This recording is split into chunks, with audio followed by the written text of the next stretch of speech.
Salut tout le monde, j'espère que vous allez bien. On se retrouve oui pour une vidéo football. Voilà, le catch, on va le mettre de côté pour la fin de semaine. C'est vrai que ça a eu...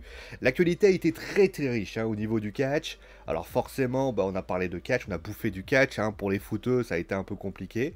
D'ailleurs, bien sûr, on va essayer de se rattraper la semaine prochaine si jamais le catch vient pas d'apparaître par l'opération du Saint-Esprit.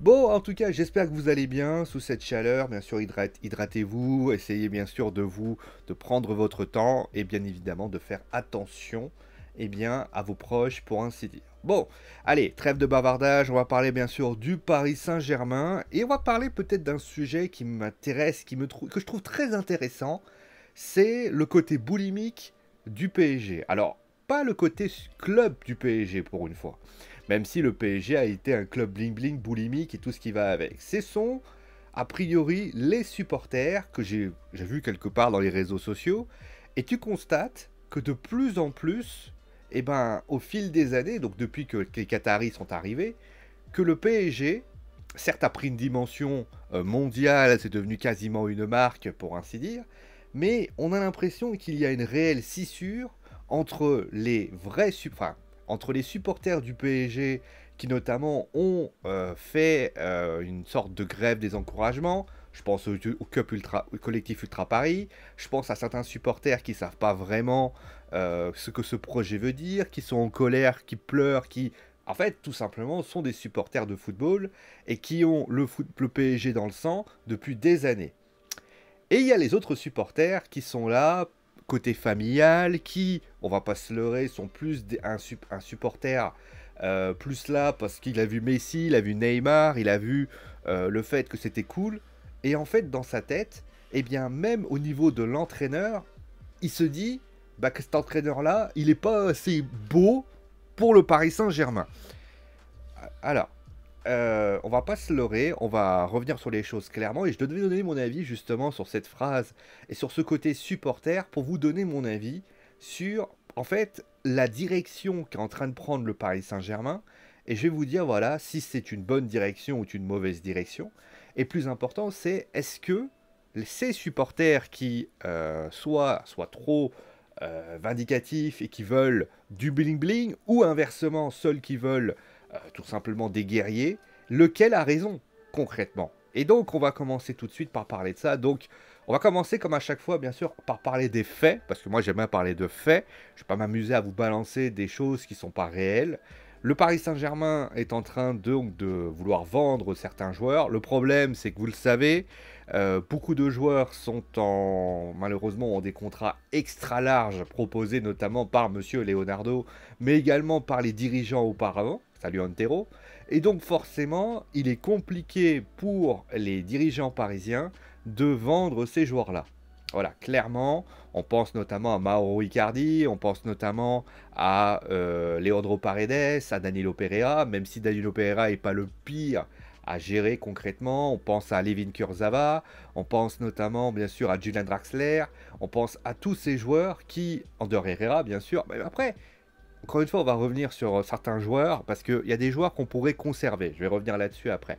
Mais clairement, il y a beaucoup de joueurs qui sont, malheureusement, ne sont plus en odeur de sainteté avec le PSG, et il faudrait s'en débarrasser. D'ailleurs, il y a seulement quelques informations. Il y a une information sur Arnaud Kalimuendo, voilà, Arnaud Kalimuendo qui a priori aurait quelques pistes en Angleterre.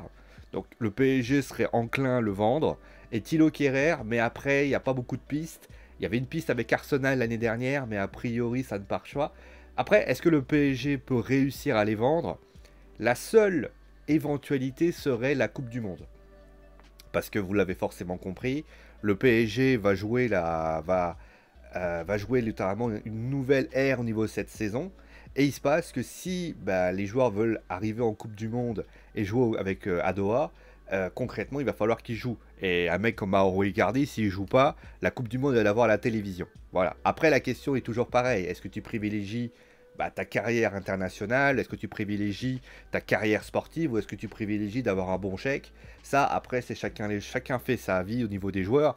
Mais je comprendrais notamment, et pour info, qu'un joueur comme Ander Herrera, qui pour ainsi dire a chopé un beau contrat, il a peut-être envie littéralement de prendre ses affaires et tout simplement de ne pas rester de rester au PSG et de les poser dans un coin, sachant qu'il est pas loin, voilà, voilà, c'est un petit, on va dire, c'est un petit paradis fiscal pour lui, pour ainsi dire. Voilà, le mot est sorti, mais vraiment, c'est pour vous donner la situation. Il y a aussi le cas Neymar.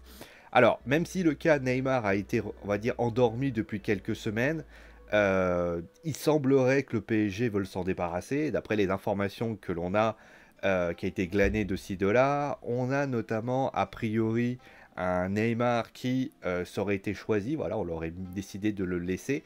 Ça aurait été lié notamment à son père, notamment, Romain Molina en a parlé notamment, le cas Neymar qui est un cas compliqué, et qui finalement aussi cristallise l'état d'esprit de ce PSG qui n'est pas en adéquation avec ce futur projet que, a priori, les dirigeants qataris, Nasser, Kylian Mbappé et bien sûr Luis Campos veulent mettre en place, c'est-à-dire une nouvelle politique sportive. On va peut-être faire appel à des joueurs peut-être moins impressionnants, mais qu'on va surtout faire développer et mettre en avant. Voilà. Voilà un petit peu ce qu'il en est. Au niveau des recrues, on a notamment des arrivées. Donc vous avez 2 photos qui sont mises en place, mais on a également, alors il y a notamment la piste Milan Skriniar qui a été le défenseur de l'Inter de Milan. Ça semblait négocier encore, malheureusement. Une information Foot Mercato vient d'être publiée.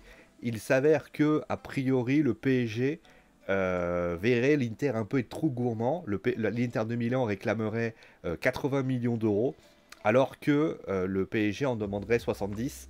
Alors après, on peut toujours négocier au niveau des contrats, mais le truc, c'est que Milan Skriniar, concrètement, c'est peut-être la petite ombre. Après, encore une fois, alors c'est pas Foot Mercato, c'est pas 100% foot, c'est...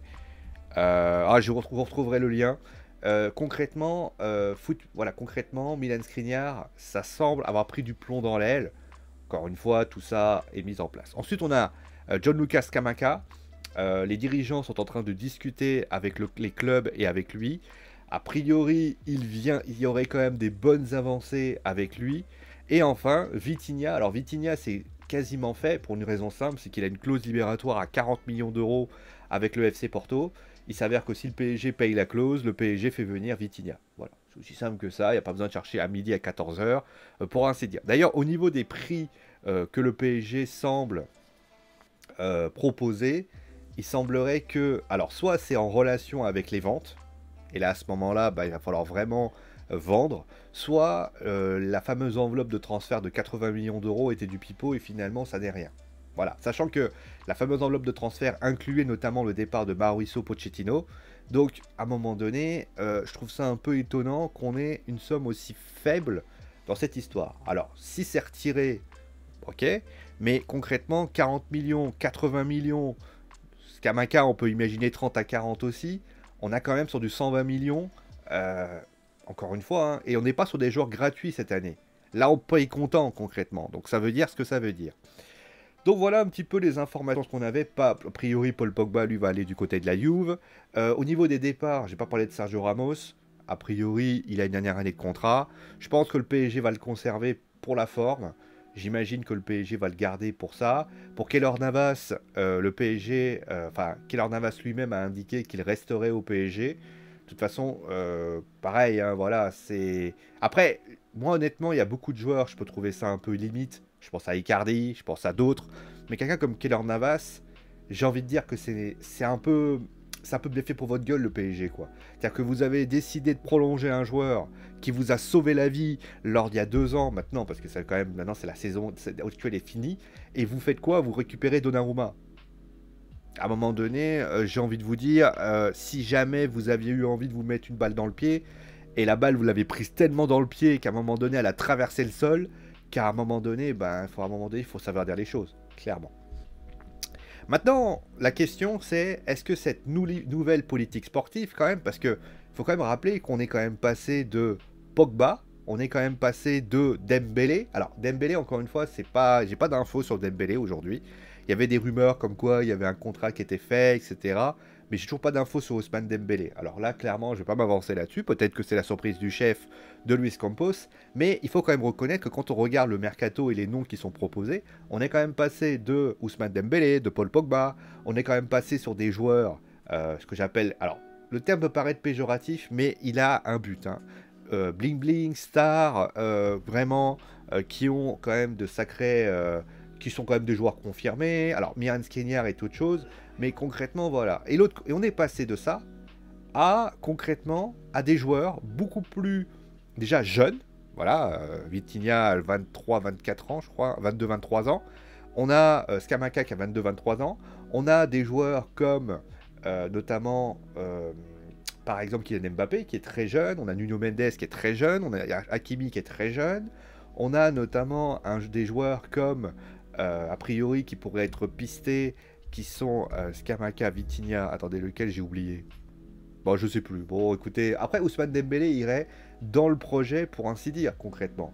Et de ça, on va dégager concrètement tous ceux qui sont les plus casse-couilles, qui sont les plus anciens aussi, incluant Neymar, et finalement, on va faire appel à la jeunesse.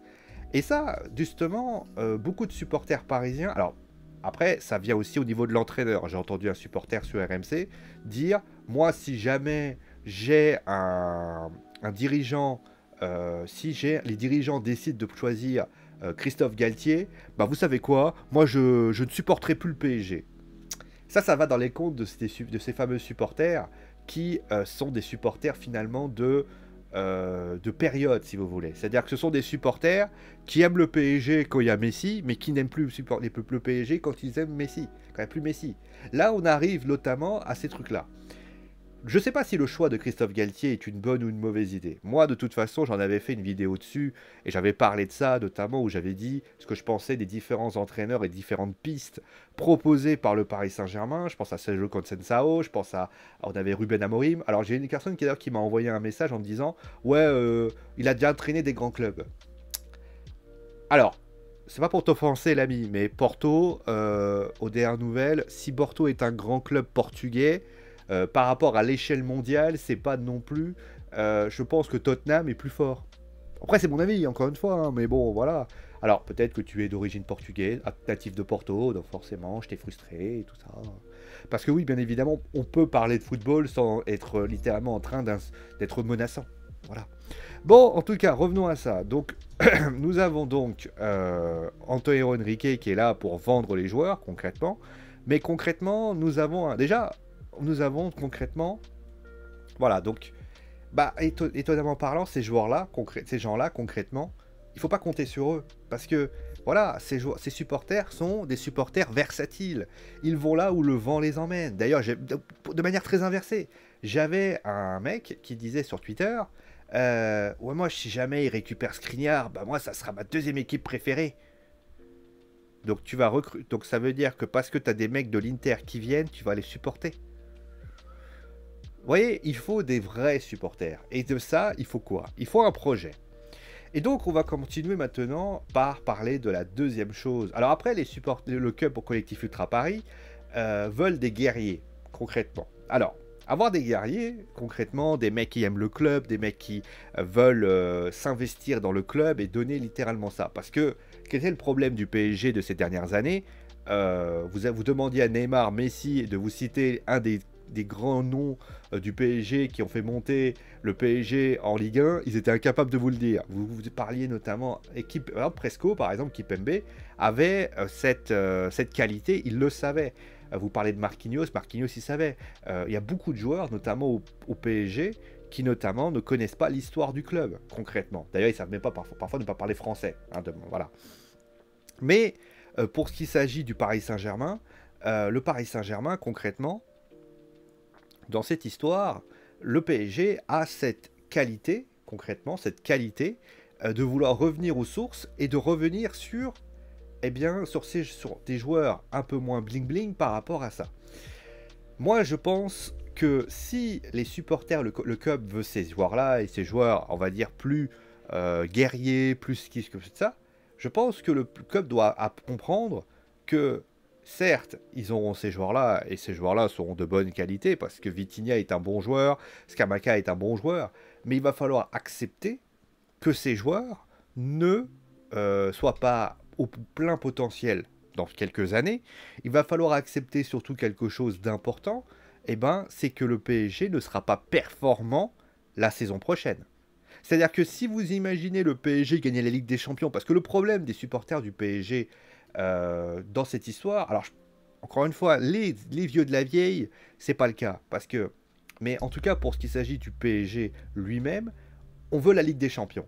Si aujourd'hui les dirigeants qataris ont réussi à comprendre que une victoire en Ligue des Champions, ça se passe pas comme ça demande du temps, de la patience, ça demande du travail, ça demande des joueurs que tu vas bosser au fur et à mesure.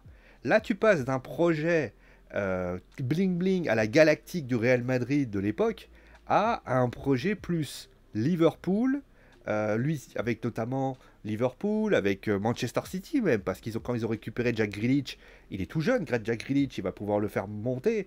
On pense notamment aussi par exemple à des joueurs qui notamment vont pouvoir se développer, comme par exemple le Bayern de Munich, où ils recrutent notamment des joueurs, alors même si Sadio Mané est l'exemple contraire pour ainsi dire, mais tu prends des joueurs relativement jeunes, et donc on est parti d'un projet, je dirais, plus renforcement de l'effectif par des cadres ou des pépites, des joueurs confirmés ou des grands joueurs, je pense à Messi, Neymar et tout ce qui va avec, Ramos, etc., etc., à des joueurs soit moins bling bling, mais avec des joueurs un peu plus guerriers, beaucoup moins guerriers, beaucoup plus guerriers, ou tout simplement, on a tout simplement des joueurs au profil plus jeune que tu vas développer et que tu vas faire travailler et que peut-être dans 1, voire même 2 ans, ils auront atteint leur plein potentiel.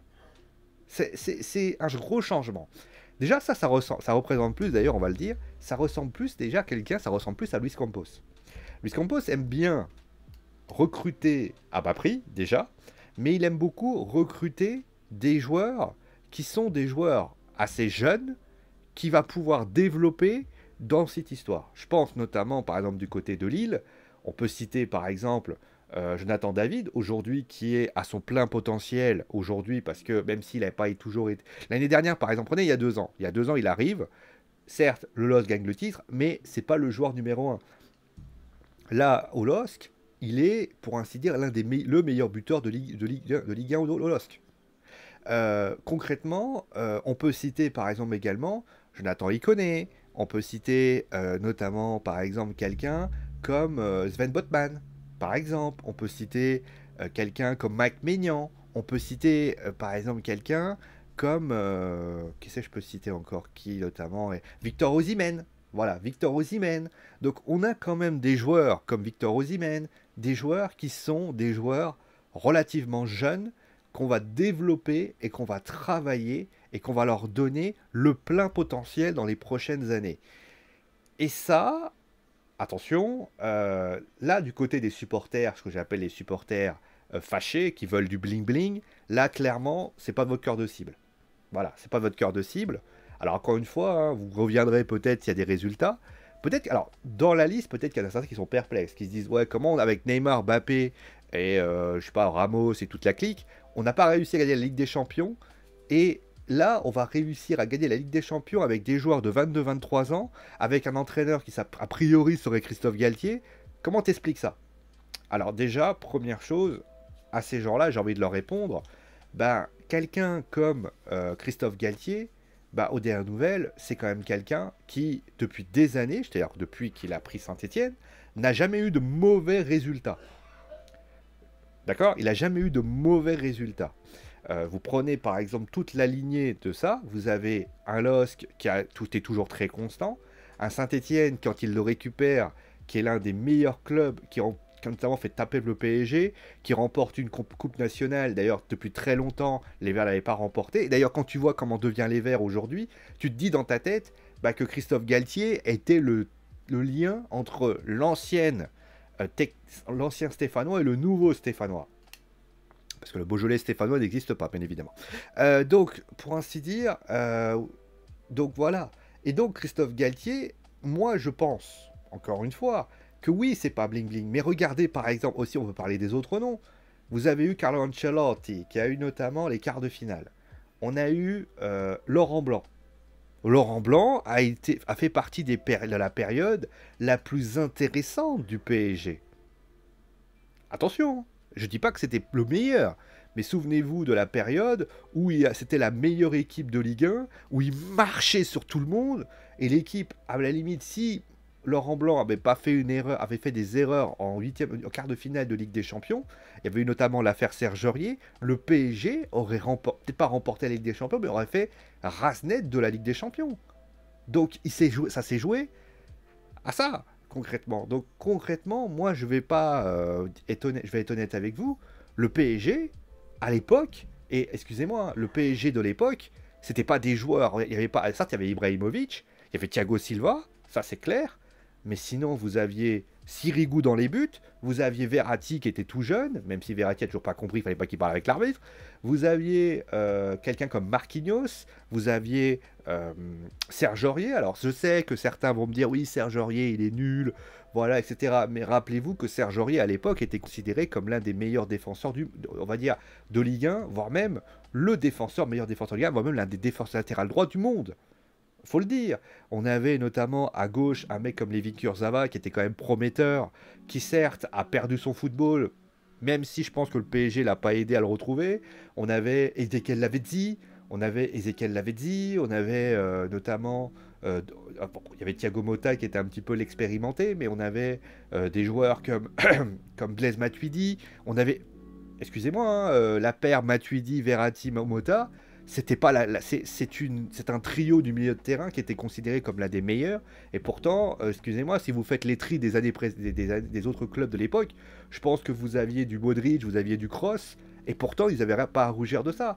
Donc, si je peux me permettre de donner mon avis, et je vais le donner parce que je m'en fous, moi, mon point de vue là-dessus, le PSG n'a pas à rougir de vouloir revenir à ses sources parce que ça a marché. Alors, je ne demande pas à retirer tous les joueurs, entre guillemets, expérimentés. L'objectif du PSG, c'est pas d'enlever tous les joueurs qui ont 30 à... Parce qu'il faudra bien évidemment des cadres pour ça. Et d'ailleurs, on va revenir là-dessus après. Le PSG a besoin de ça. Maintenant, pour Christophe Galtier, je pense qu'il se marie totalement avec le projet. Et je pense que les supporters qui pensent qu'il faut des stars, qui veulent venir au parc pour des stars, qui veulent concrètement s'amuser là-dessus, je pense que le PSG l'a pas compris. Oui, tu connais pas ce En fait, on va prendre un parallèle tout à fait concret. Les supporters de catch. Alors, je sais que l'exemple va être très con, mais vous allez comprendre. Quand vous avez Triple H qui arrive, quand vous avez l'Undertaker, quand vous avez, par exemple, des anciennes gloires qui viennent, et ben le public, il est à fond, les audiences grimpent, et etc., etc. Sauf que le public de catch est versatile, on l'a toujours dit, il implique par des icônes ou par les périodes. Le truc, c'est que quand ils arrivent et qu'ils voient arriver des Ciampa, qu'ils voient arriver des mecs comme Riddle, des mecs, parce que Riddle a galéré au début, hein, des mecs comme des personnes qui sont un peu moins bling-bling, qui sont un peu moins gloire, et ben, t'entends le public est très calme, il ne t'encourage plus. Et le public, même si le mec il fait un match de fou, le public va dire c'est qui ce guignol là? Non, je veux pas lui, hein. Et ben ça, c'est ce que j'appelle les supporters. Et ça, il n'y a que les vieux de la vieille qui sont qui vont encourager. Parce que voilà. Et d'ailleurs, pour information, on a toujours d'ailleurs pour info dans le catch les marks et les fans de catch entre guillemets, c'est-à-dire les marques, c'est ceux qui connaissent l'histoire du catch, qui suivent le catch dans le catch indépendant, voilà. Bah, le foot du PSG, c'est la même chose. Vous avez les vrais enfin, j'aime pas trop ce terme. Vous avez les supporters assidus qui, eux, mangeraient leur club, enfin, mourraient pour leur club. Et vous avez les supporters qui sont là parce qu'il y a Messi, parce qu'il y a Ramos, etc. Donc, si je peux me permettre de vous donner un point de vue, les amis, et je vais le donner quand même, moi, mon point de vue là-dessus, c'est que le PSG doit changer d'identité parce que c'est pas ces supporters-là que tu vas fidéliser, c'est les autres. Je sais que depuis tout à l'heure, j'essaie de garder un étonnant suspense, mais vous avez forcément compris là où je veux en venir. C'est-à-dire que si vous avez des Vitinha, des Scamacca, si vous avez des joueurs qui sont très intéressants, qui sont jeunes, qui bossent, qui donnent tout ce qu'ils ont, qui s'arrachent sur le terrain, que ce soit en Ligue 1, surtout en Ligue 1, et qui, pour ainsi dire, font vivre le club.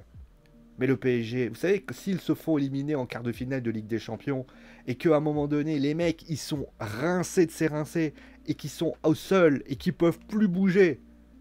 Mais vous savez quoi? Les supporters parisiens, le COP, ne partira pas et ne se réconciliera et dira: vous avez été grand, vous avez été grand, vous avez fait honneur à ce maillot. Parce que c'est ça le problème du PSG. Le PSG aujourd'hui, c'est pas le problème du PSG, c'est pas l'effectif. C'est l'effectif en lui-même, il est intéressant. Sur le papier, tu fais Football Manager, tu gagnes 3 fois la Ligue des Champions. Le problème, c'est l'état d'esprit. C'est ce que le PSG doit incarner. On a essayé la stratégie, voilà, on va récupérer des top stars pour essayer de tenter quelque chose. D'un point de vue business, ça pouvait marcher, d'un point de vue, voilà. Sauf que, encore une fois, toute l'année dernière, j'ai passé mon temps à le dire, il y avait toujours un problème d'équilibre, c'est-à-dire qu'à un moment donné, quand tu as 3 mecs qui défendent pas, bah, à un moment donné, tu peux tout simplement t'en retrouver dans la merde.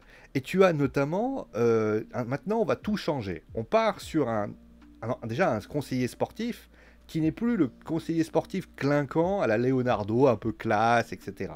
On n'a plus un entraîneur. Alors certes, Mauricio Pochettino n'était pas le plus clinquant, mais on part pas d'un entraîneur du style, on va dire, étranger. On va partir sur du français, du bon français, à la Christophe Galtier. On part notamment sur un truc tout à fait concret. On a enfin un mariage entre un conseiller sportif et un entraîneur. Pour info, c'était pas arrivé depuis des années, ça. Souvenez-vous de Thomas Tuchel, notamment de Thomas Tuchel. Ça fait depuis que Antero Henrique était là. À un moment donné, ça faisait plus des années et des années que ça n'avait pas marché. Donc, de mon point de vue là-dessus, le PSG s'en sort plutôt bien. Et en plus de ça, on revient peut-être aux sources, c'est-à-dire qu'on va recruter peut-être des joueurs. On va peut-être s'appuyer aussi sur les cadres qui sont déjà présents dans cette histoire. Je pense notamment à Mbappé qui devient quand même un cadre. Je pense notamment peut-être aussi à des jeunes joueurs qui sont donnés et qui vont pouvoir développer leurs capacités. Et notamment, ça permet aussi de pouvoir jouer sur le centre de formation. Parce que forcément, un joueur comme Ismaël Garbi ou, je sais pas, Timothée Pembele, je crois qu'il revient au PSG, ou d'autres, ça te donne des indications et ça te dit: bon, on va faire appel à la formation aussi, parce que la formation, c'est aussi ça aussi la force du PSG. Et concrètement, tu vas faire appel à ton effectif pour essayer de faire quelque chose. La seule part d'ombre de cette histoire, et j'en ai pas trop parlé pour l'instant, c'est bien évidemment le temps. Vous le savez, le PSG fait partie des grands clubs. Et le truc, c'est: est-ce qu'on aura le temps? Parce que, vous savez, si Christophe Galtier a... Regardez, quand Christophe Galtier a été prononcé, vous avez des spécialistes qui ont dit: oh putain, mais c'est quoi ce gars? Qu'est-ce qu'il fait là, machin? À un moment donné, vous avez essayé avec des entraîneurs comme Thomas... Encore une fois, Thomas Tuchel, il est venu, c'était pas un entraîneur qui avait fait le Borussia Dortmund, qui avait peut-être fait une finale d'Europa League. Vous êtes arrivé, Unai Emery, il a fait 3 Europa League, il est parti, il a fait encore une Europa League, Thomas Tuchel a remporté la Ligue des Champions. À un moment donné, vous allez finir par comprendre, les supporters parisiens bling bling, qu'à un moment donné, c'est pas le nom qui pose problème, c'est tout ce qui va avec.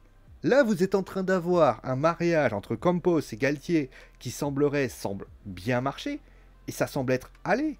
Et puis de toute façon, regardez, je vous fais un storytelling là. Imaginez que le PSG fait une saison pourrite.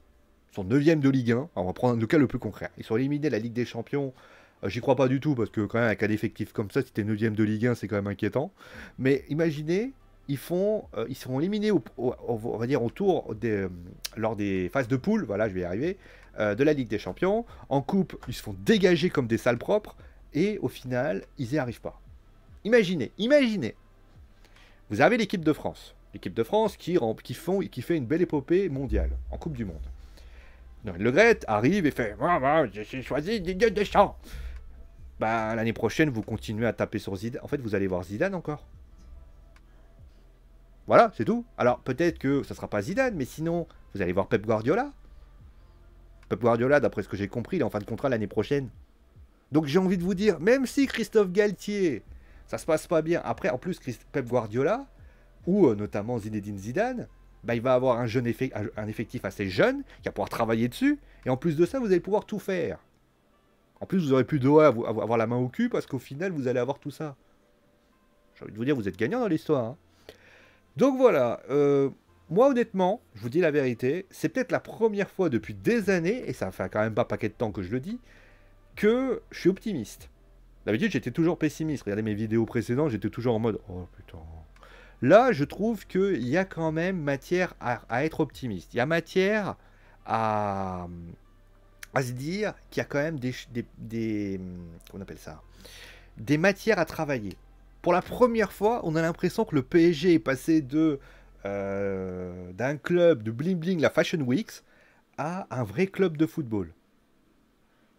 Et ça, déjà c'est grâce à Kylian Mbappé, peut-être, mais concrètement, c'est une bonne chose.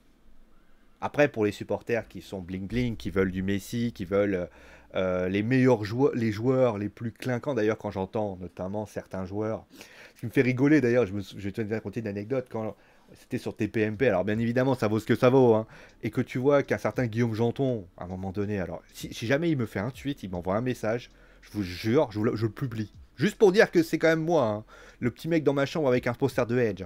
Et le mec, il avait dit que Messi ou machin, ils gagnent de beaucoup d'argent, c'est normal, ils font vivre le truc. Par contre, voilà, il n'avait pas prononcé Wijnaldum déjà, Wijnaldum.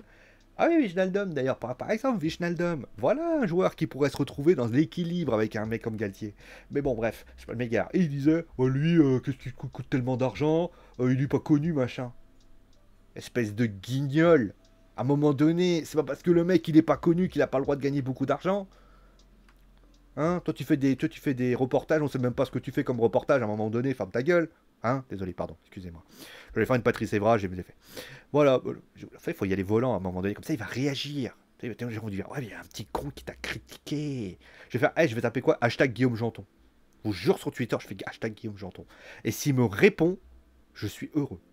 Bon, après, s'il porte plainte contre moi, par contre, c'est vraiment qu'il est con. Hein, voilà. Parce que le guigne. Parce que je verrai. Alors, juste pour information, il peut porter plainte contre moi. Hein. Mais en fait, j'ai pas d'argent. Donc, à un moment donné, ça va être compliqué de me faire. S'il me dit, je vous paye 100 000 euros, bah, je vais appeler Neymar parce que moi, j'ai pas d'idée. Hein, voilà.